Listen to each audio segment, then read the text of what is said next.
Are you not wearing headphones because they ruin your hair? Well, I've got news for you, buddy. I've actually been growing out my hair during my break, and now I have a full head of luscious locks. So I bet you feel really dumb now for saying something so mean and rude. I bet you feel like just a total dweeb. Anyways, how for all the hair havers in chat, how does it feel to not be bald? To me personally, it feels great. I don't even know what being bald would feel like because I just have so much hair. Honestly, it's fleeting emo era. Time to go skateboarding. Justin Bieber, show us your skateboard. Love it. If Morello is still around, no way Briar ever exists. Actually, I think people who interpret Morello's a lot of people misinterpret Morello's dislike of healing. Morello's dislike of healing tended to be very focused on like people who can like actively heal, especially other characters in like laning situations.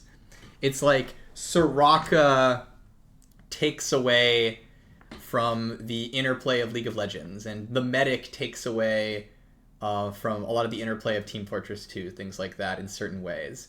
I don't know if Morello's healing of philosophy actually applies as much to characters like Warwick or Briar or Aatrox or things like that. Yeah. That said, Morello is one of the people I learned game design from. I would read all his posts on the forums religiously. Like, it was so useful hearing a lot of his opinions on games. And, I got to work with him for a period of time, too. It was pretty sweet. Definitely had a lot of, like, really, really cool takes that were formative for me as a fresh designer, I would say.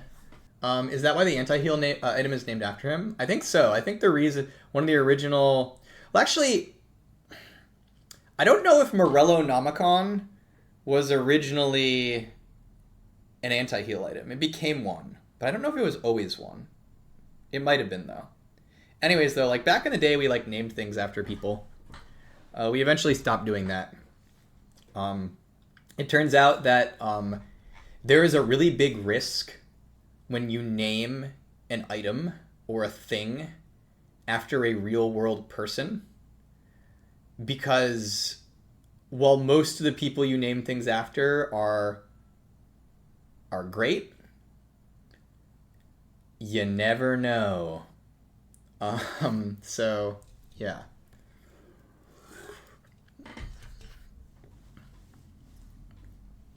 So it's a difficult thing.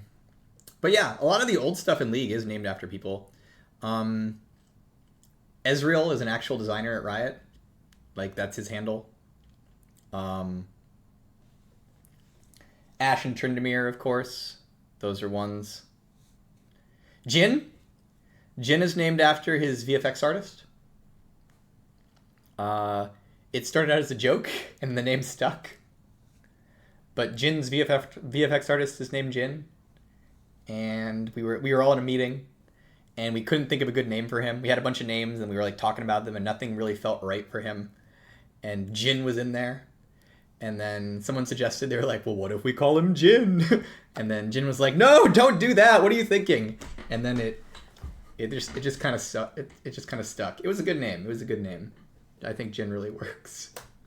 Was curious on your thoughts of power level versus counterplay ability. If a champion is able to pull something off perfectly for an enemy not having a way to counterplay, is that fine if the player pulling it off has that amount of power? Oh, okay. So this is a generic question. The question is, and by the way, Pink Ward, that is a great question. The question is like, if you do something really hard, okay, and the result of that really hard thing is the opponent has no counterplay in that moment, is that fine? My cop-out answer is it depends. But overall, I would say a few things here. I'd say, generally speaking, things that are difficult to do are important to reward in, like, isolation, right? Like, if you manage to insect someone and that's kind of difficult, like, you know, getting a reward from that is pretty cool, right? If you do something hard, hard things ideally are to some degree pretty rewarding, right? That's generally a good thing in isolation without other context. Because if you don't have that type of thing, you have a thing where it's like, this guy just walked at me and killed me. This guy did all these hard things and killed me. If the hard thing character has to do all these hoops and get the same result as the easy character, a lot of players will look at that hard character and be like, what the heck, man? Like, what's even the point, right? And so there should be some reward for mastery, some reward for skill, some reward for doing things really, really well, right?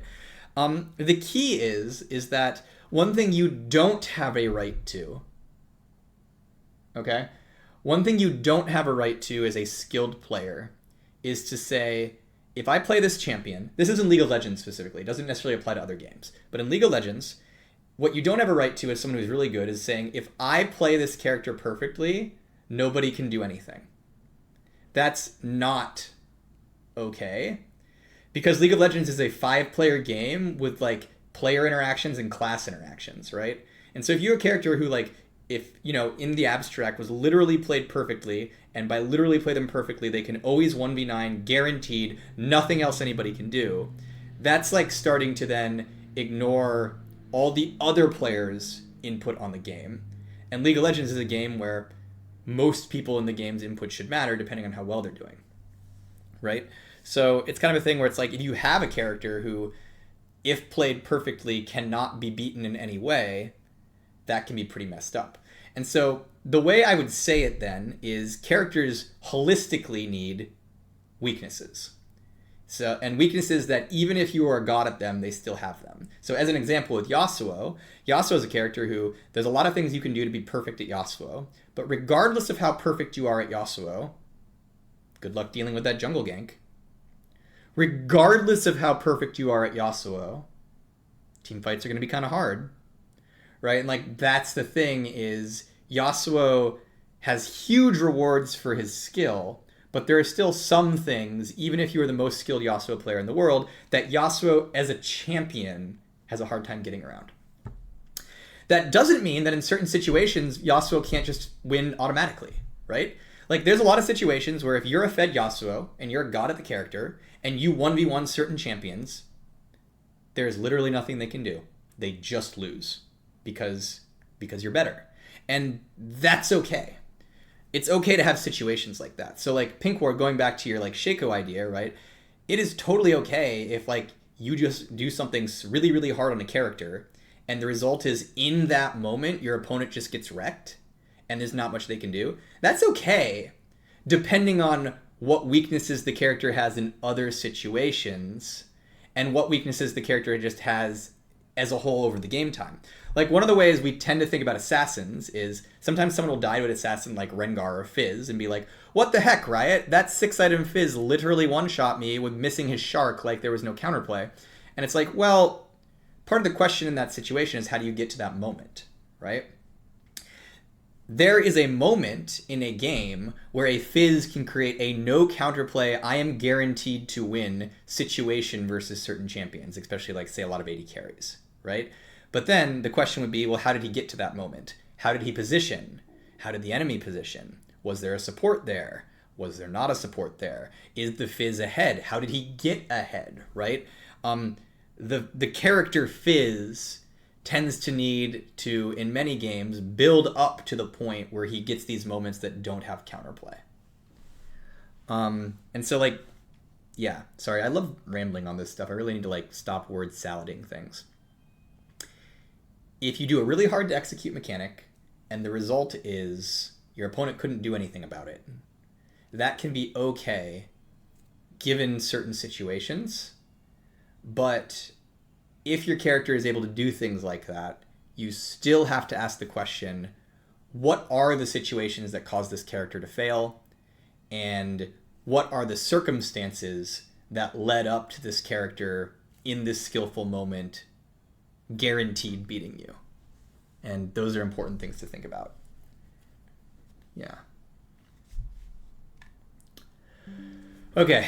Anyways, you know what? I'm tired of of the skateboarder look. I'm gonna go cut my hair really quick. I want to be clear, everybody, that when I come back, you might not see my hair, but I still have a full head of hair. I'm definitely not bald. Okay, just so you all know. But I think it's time to cut it for a little bit. So we're just gonna give it a little snip, and okay, good. But yeah, again, definitely still have hair. It's just shorter. Okay.